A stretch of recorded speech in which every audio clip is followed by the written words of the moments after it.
Урматтуу мусулман бир тууган, 40 жыл мурда балдар атасынын алдында үнүн көтөргөндөн коркот эле.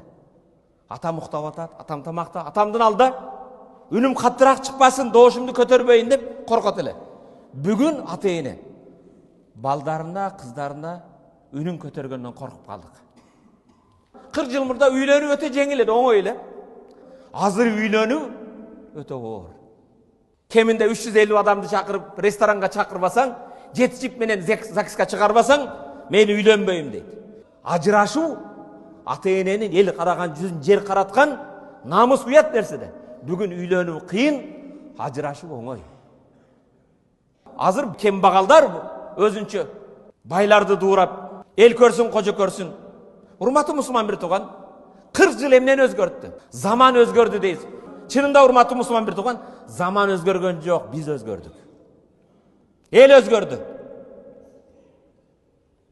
Өзүбүз өзгөрүп, айлана чөйрөбүздү, үрп адатыбызды, салтыбызды, ата бабадан келе жаткан баалуулуктарды өзгөртүп бердик.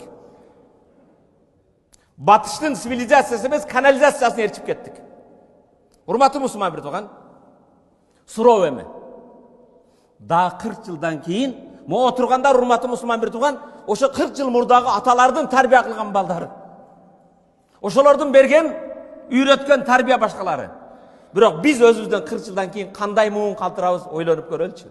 Бизден кийинки 40 жылдан кийин келе турган муун акыбалы кандай болот?